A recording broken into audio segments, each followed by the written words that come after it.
Primetime Local News, serving the Lakeland and Midwest regions.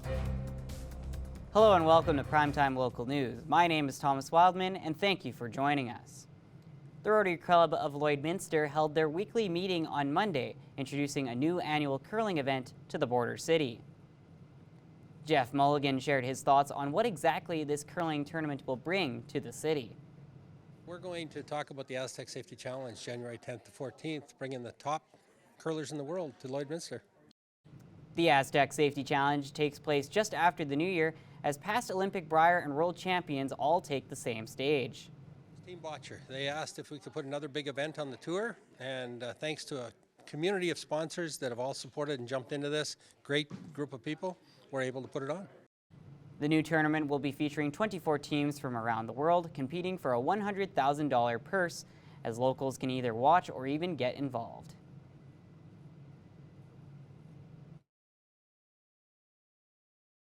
Well, you can see it here too. We're going to have a second venue here at the exhibition. It'll be family friendly, and we're looking for volunteers, which is important. And you'll be able to see any of the sponsors off our Facebook page for ACH Safety Challenge, and I'd go pay them a visit. With the curling being the main event, families can still enjoy the local entertainment, silent auctions, and Curling Kids Day that this event offers. The Lloydminster Kinsman Club sells Christmas trees each year as a way to raise money for local groups or events in the city. This year has been a steady year so far in terms of sales. This year has been pretty good, pretty steady all year, or all season. So last year was a really good year as well. We were sold out by December 15th. But this year's just been a nice steady year. With the past 2 weekends, trees are just kind of flying out of here. A little bit of snow would be nice, but we'll take what we can get. Something new the club added this year is the option to have the tree delivered to your house. For some people that can't make it out to the tree lot, they can arrange for us to drop them off either in the evening when our members are working, and not a lot of people need that, but it is kind of nice to get a tree. Even though you can't get it to your house, we can do that for you. There aren't a lot of trees left, but they are open most of the day during the week. We're under 100 trees left, so come down to the lot from anywhere from noon till 9 p.m. during the week. We'll always be here to help you pick out the best tree you can get. It's time now to take a look back. Ty Roswell brings us Retrospect.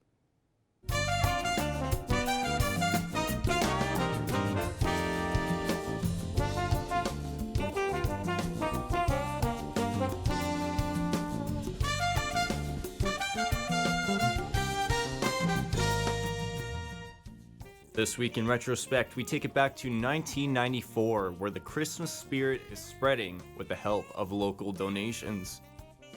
It's 9:38. Good morning. I'm Mike Shea.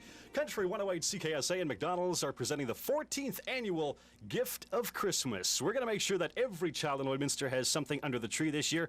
The Gift of Christmas is a program in which people can drop off gifts at either CKSA or McDonald's and be sure they'll be given to those who require them.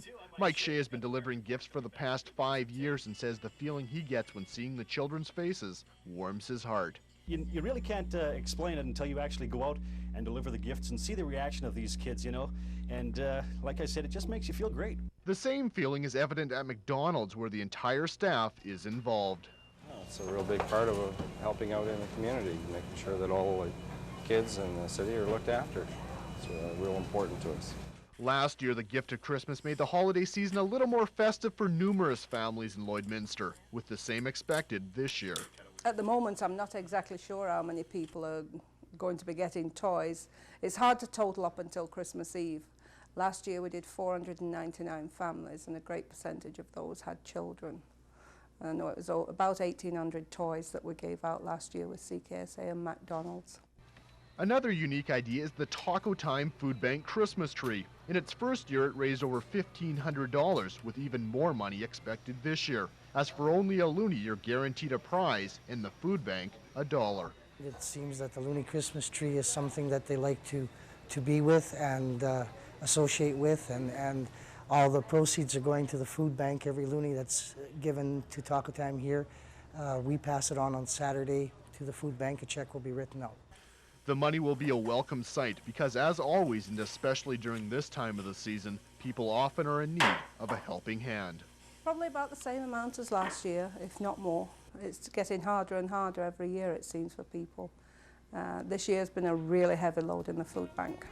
And in 1998, Lloydminster's annual Twinkle Tour kicks off. Hundreds lined up Monday night to take in the twinkling lights of the border city. After initial concerns of power shortages in Alberta this winter were averted, the Twinkle Tour was a go. We usually get around 250. This looks like more than that to me.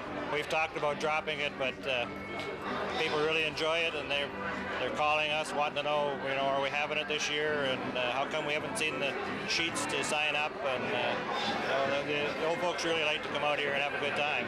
Along with an RCMP escort, the vehicles wound their way around city streets for about an hour. Most of the organizing is done by the K40s, but without community help and support, pulling it off year after year would be a much more difficult task. It's a lot easier now as far as volunteers.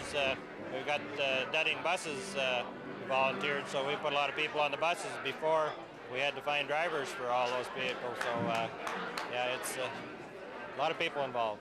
Jingle bells, jingle bells, jingle all the way. Oh, what fun it is to ride in a one-horse open sleigh. This makes me very, very happy. See the old children and the young children enjoying themselves. After the tour was complete, everyone gathered at the Wild Rose Pavilion for cookies and hot chocolate. And the cadets were on hand to help out, as they have been for the past 6 years. It's always neat to hear their stories and know what they're like and get to know our people in our community a little better.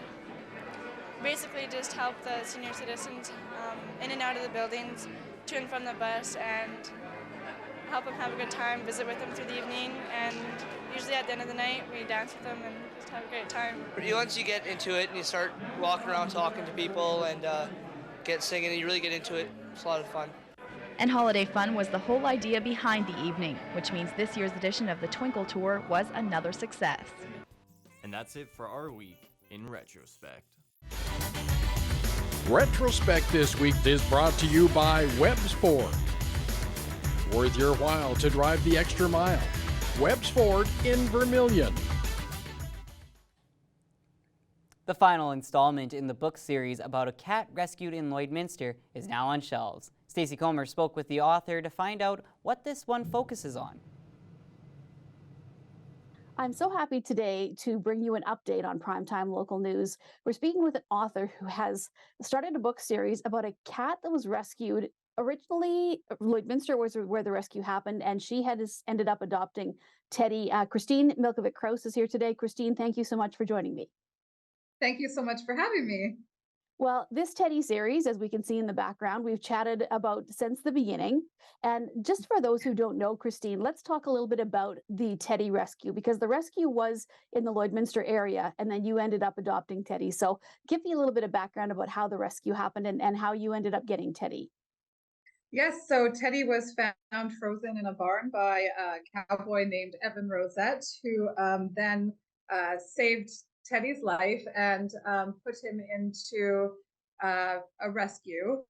And Teddy was not getting adopted. Teddy had suffered some injuries. He lost his ears to frostbite and just was kind of an angry cat. And yeah, I guess nobody wanted him because of his attitude. So I ended up offering to foster Teddy so that he could get on a transport vehicle to British Columbia.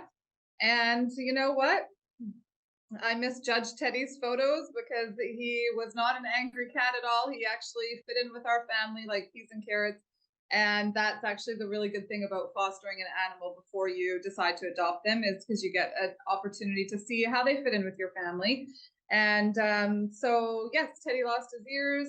Teddy's quite a quirky little character who likes to eat pasta. And then we adopted Teddy. And shortly after, we brought Teddy to the vet, and we found out all sorts of little information about him. Because with rescue animals, you often don't get to know their history. So I was just very fortunate to trace Teddy's history back to Evan, who found him, and through Veerlin and various other rescue organizations along the way. Well, Christine, not everybody that rescues a cat ends up writing a series of books about that experience. So the latest one that has come out is Teddy Visits the Vet. So tell me a little bit about the premise behind this book. Yes, so Teddy Visits the Vet is Teddy represents inclusivity, and every unique story with Teddy kind of educates and informs about animal welfare, as well as personal situations and feelings that we all experience, such as visiting a doctor or a dentist for the first time.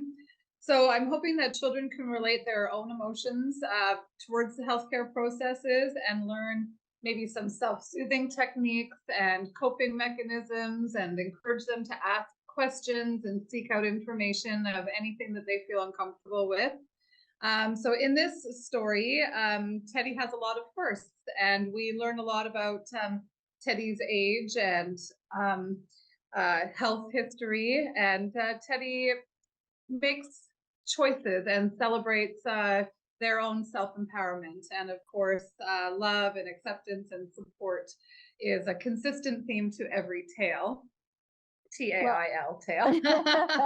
And there is a bit of a reveal in the book too. I don't want to say too much because we want people to find out on their own. So just a little Easter egg there for somebody who ends up buying the book. You can find out a really, I guess, a big reveal when it comes to life with Teddy. So Christine, are you going to continue with this series now?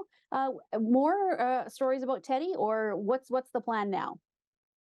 So the plan was always to do these 4 books because that's where I was at in my life and with my experiences with Teddy. But as my children and Teddy continue to offer me stories, I definitely have a couple more in there, but I'm going to be taking a break for right now, and try to tie up all the other loose ends with marketing the book and getting it on shelves in stores and stuff like that. Because right now we're just on Amazon. Maybe eventually there will be more stories to come, but for now I'm gonna say this is the complete series. Did you ever picture yourself, Christine, being an author of a book about, I guess it happened to be because of Teddy, but did you ever have any thoughts about being an author before this? Oh, yes, absolutely. It was always kind of swirling around in my brain. But I just needed the right muse and the right inspiration. And the fact that these are all true stories, and, it's just so relatable to people and children. And I think it's helpful for the rescue community as well. Um, and it also teaches people things about their pets that maybe they didn't know. So yeah, All right. I'm grateful for Teddy and this whole opportunity. Well, we've really enjoyed the adventures as well, Christine. So thank you so much for joining us. And once again, for people who would like to buy all of the books in the series, including the latest Teddy Visits the Vet, what is the best place to find them? Right now, Amazon worldwide carries all 4 books, and yep, you can get them delivered next day on Prime. All right, a great idea for a Christmas gift as well. So thanks again for joining us, Christine, and happy holidays to you and your family and Teddy. Thank you. Happy holidays to you, Stacey, and thanks again. An Alberta country artist has released a new single, and our Sarah Scott spoke with Jackie Daniels about her plans for the new year.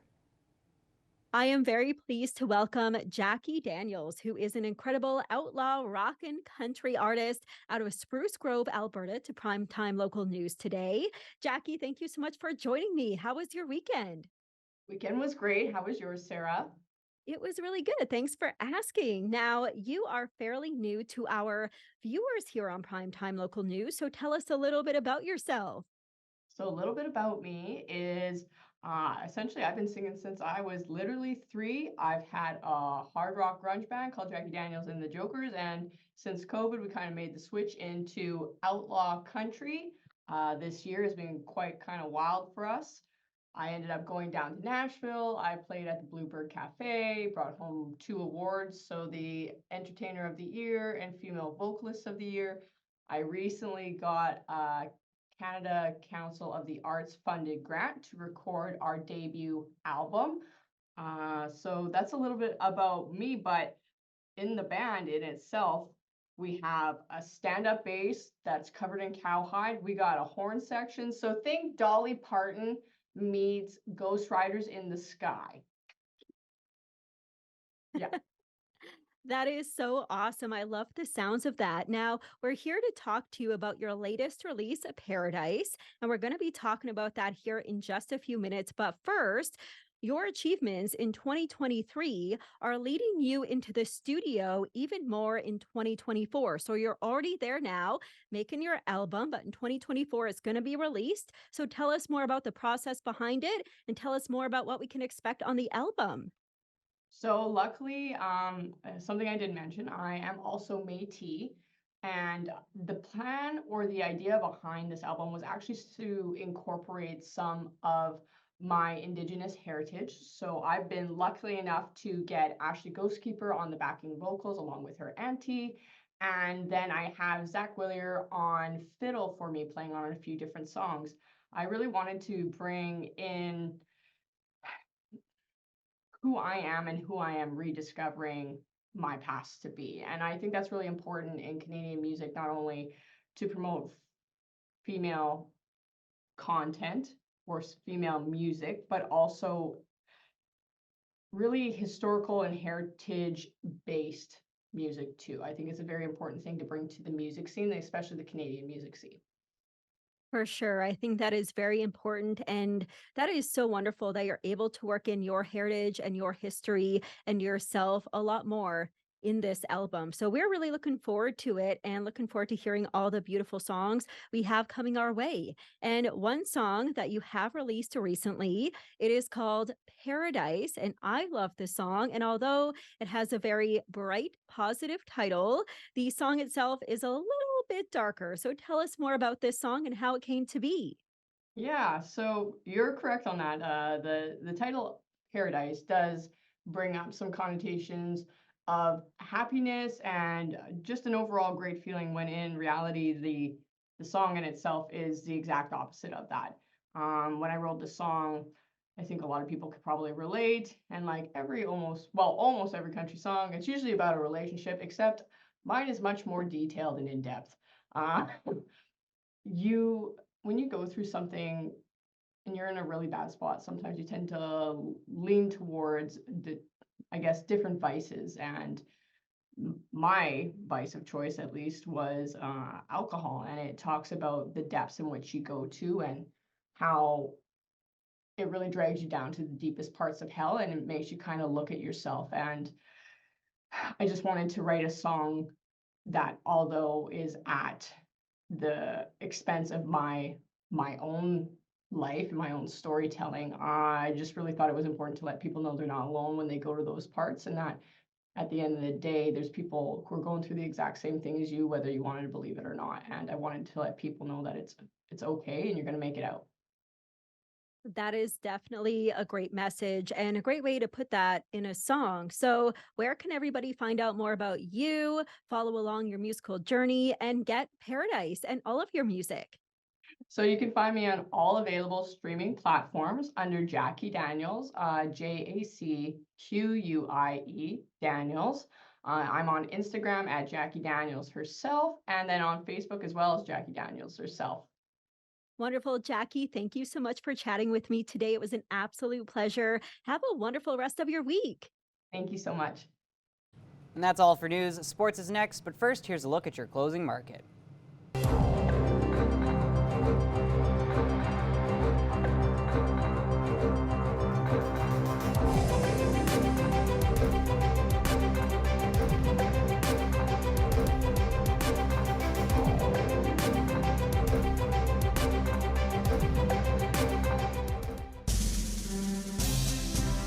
Today's oil prices are brought to you by First General Services.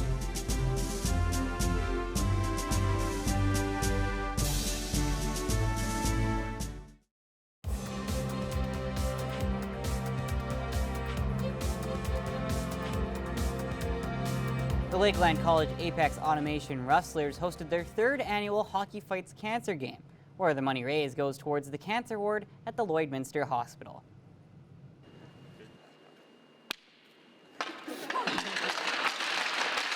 The Lakeland Rustlers Hockey Fights Cancer game has been with the team since the very beginning and has gradually grown alongside the team for each and every edition. When we first did it 3 years ago, we weren't sure what we were going to accomplish. We were hoping for about $5,000, and we did exceed that first year, so it was nice. And then we progressed every year after that. So last year was in about $9,800, and this year we're trying to raise $15,000 for the local cancer ward here at Lloydminster. The current Lakeland Rustlers split into 2 teams and then teamed up with Rustler alumni, local hockey players, and various other friends of the Rustlers for an exhibition matchup where everyone had a great time. It was lots of fun just to, play with people in our community and then also get to see some of our alumni. That was a lot of fun. And it was relaxed, and, we're doing it for a good cause. We're not out there to be super competitive. It's there to raise awareness about cancer and raise some money. So it's a really, really fun event to be a part of. Yeah, to add on to that, I just think it was a super fun time out there. It's really good camaraderie. So nice to see everyone come back and our old teammates we haven't seen in a while. Just a good way for all of us to get together. The Rustlers are currently on break for exams and the Christmas season, but will be back in the full swing of things once the season starts back up in January.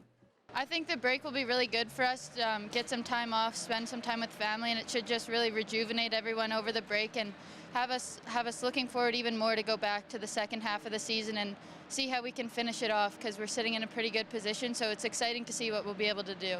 Thomas Wildman, Primetime, local news. And now let's look at your egg prices.